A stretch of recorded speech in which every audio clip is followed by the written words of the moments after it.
Larry Kudlow, I believe you're fully mic'd up. National Economic Council Director. Sir, welcome to the program. Good to see you.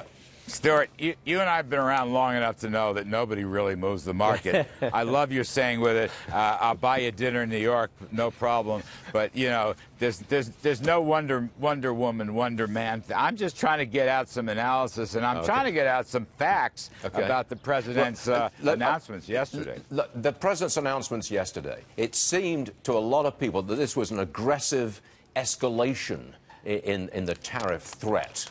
And that it does actually bring us closer to a trade war. What's your response, Larry? I just don't buy it. I don't see how you can get there.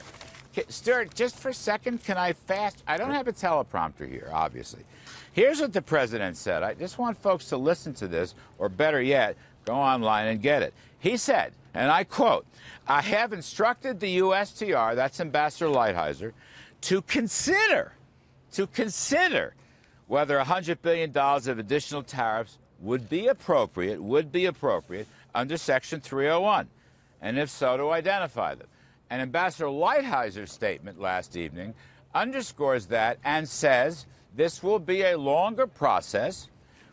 They will consider, they will study the 301 measures. They are particularly interested in technology transfers and, frankly, technology stealing, which is what China has done. That damages our economy.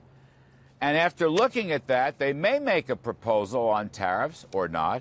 But if they do, they will be open for public comment. That will go on for several months, during which time, Stu Varney, discussions between the two countries may well be held.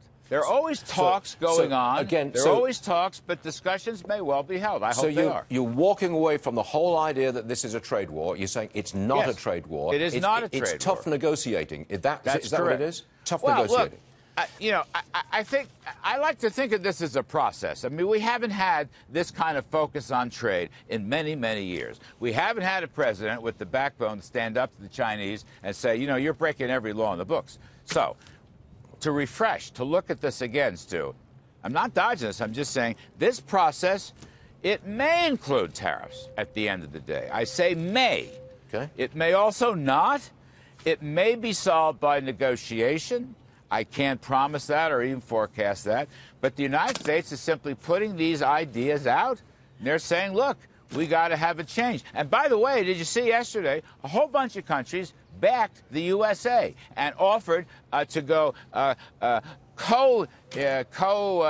not co-conspirator, friends of the court, all right, Japan and others. I call it a trade coalition for the willing who want to stop Chinese lawbreaking. I think that's great. Are we going to send a senior official like the Treasury Secretary, Mr. Mnuchin, or yourself to Beijing to not wrap things up, but to enhance these negotiations face-to-face? Are we doing this kind of high-level face-to-face talks? What I can say, Stu, is there are ongoing talks. I don't want to name names. I don't put anyone on the spot. There are ongoing talks. They'll be back and forth, U.S. and Beijing and so forth. So I'll just leave it there. There's constant communication. And let me add one more point. The President said to me yesterday, we were on the plane coming, going back from West Virginia. We had a long talk about this. He said, look, I have a good relationship with President Xi. Xi has a good relationship with me. He said, Mr. Trump, respects President Xi's negotiating powers and knowledge base and willingness to work with the United States. This is Mr. Trump told me. Put that out, he said. I'm putting it out. Now, that's a positive. Better to talk than not talk, okay?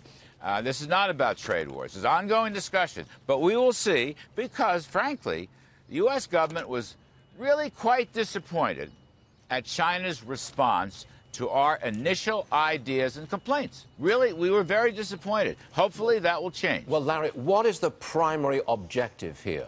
Is it to get China to stop stealing our intellectual property? Obviously, that's a goal. You've been trying for this for many, many years. Is that the primary objective? Or is it to get the trade surplus that China has with us and our deficit that we have with them? Is it to get it down $100 billion? Would you be happy if that happened? Well, look, yes. Look, the question is like they go hand in hand, Stu. All right? If China lowers its barriers, if China opens markets, if China permits investment activity, if China stops stealing our key technology ideas, then we will have more trade between the two countries, and we will have more growth. This is all about growth for the United States and the rest of the world. Well, then, this Larry, is a growth-directed policy. Is the threat of tariffs, is that the way to get where you want to go? I think it has to be part of the process, doesn't it? It has to be.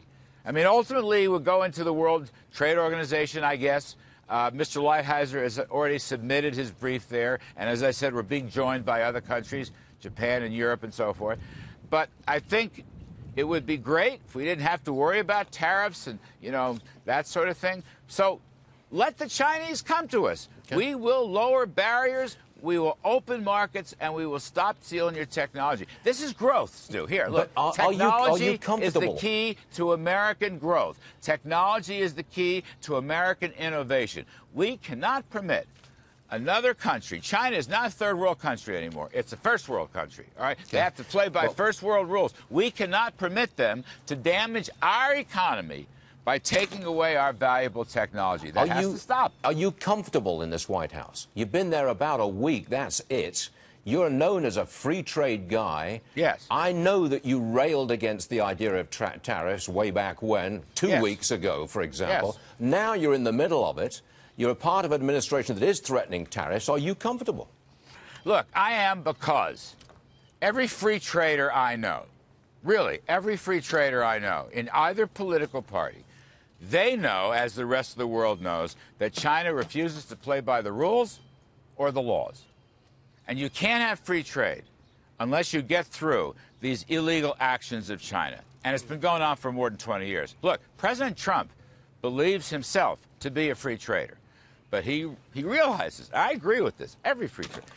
We will get to free trade as long as we can have China as a law-abiding citizen in the international world trading system. Okay. That's the key. And then we will go to free trade, and then we will go to more tax reform and deregulation and grow the economy by 4 or 5%. Real fast, Larry, I believe the president made this announcement, the news broke around 6:45 Eastern Time yesterday afternoon. Between then and now, have you heard from the Europeans or the Japanese that, yes, they're on board with this escalation of the tariff threat? I can't personally speak for Europe, but I've read all the news accounts about Japan, and Japan is, they're walking with us. They're supporting us on this. Okay. And I believe, Stu, just give us another 24, 48 hours, you're going to see what I call a trade coalition of the willing to change and get China back into the world by abiding by the laws. Rule of law is just as important in economics and trade as it is elsewhere in society. Larry Kudlow, it's always a pleasure, and thank you very much for being on the show again today, sir. We do appreciate it, Larry. Thank you, sir. Excellent. Appreciate it.